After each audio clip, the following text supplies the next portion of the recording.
চট্টগ্রামের ফটিকছড়ি ও হাটহাজারীতে এক রাতে দুটি হত্যাকাণ্ড ঘটেছে।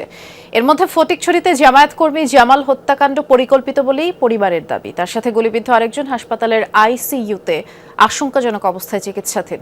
দুটি ঘটনাতেই কাউকে আটক করতে পারেনি পুলিশ। রাস্তায় পড়ে আছে জামাল উদ্দিনের রক্তাক্ত নিথর দেহ, পাশেই ৬ রাউন্ড গুলির খোসা। শনিবার রাতে ফটিকছড়ির লেলাং ইউনিয়নে দিঘির পারে মোটরসাইকেল যোগে আসা দুর্বৃত্তের গুলিতে ঘটনাস্থলেই মৃত্যু হয় তার। এ সময় নাসির নামে আরও একজন আহত হয়।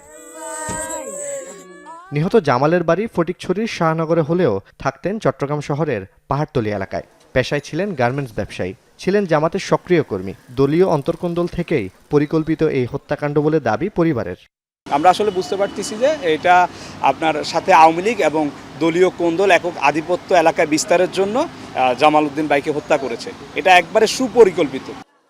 ৩৮ বছর বয়সী জামাল ও নাসির মোটরসাইকেল যোগে নিজ বাড়িতে ফিরছিলেন। ঘাতকরা তখন আশপাশে অবস্থান করছিল বলে ধারণা স্বজনদের। এগুলোর দায়ভার কে নিবে? এগুলোর বিচার কখন পাবো, কিভাবে পাবো?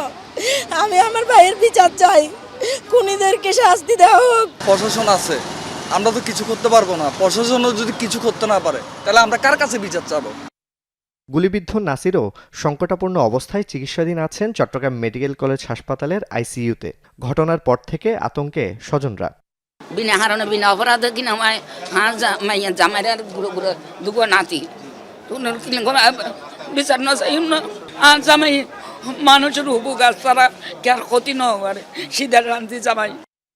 এ ঘটনায় এখন পর্যন্ত কাউকে শনাক্ত কিংবা আটক করতে পারেনি পুলিশ।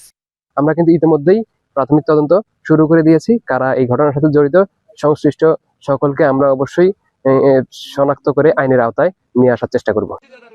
এদিকে ভোররাতে হাটহাজারী উপজেলার কলাবাগানে দুর্বৃত্তের ছুরিকাঘাতে খুন হয়েছেন মাহবুব আলম নামে ভবনের এক কেয়ারটেকার। ঘটনার প্রতিবাদে সড়ক অবরোধ করে স্থানীয়রা। আমরা অতি সত্বর যারা এই ঘটনা ঘটেছে তাদের ধরে ব্যবস্থা করতেছি, এই যে আমি আপনাদের আশ্বাস দিলাম।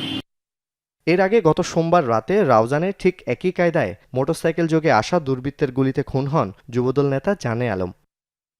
জুবাইর ইবনে শাহাদাত, যমুনা নিউজ, চট্টগ্রাম।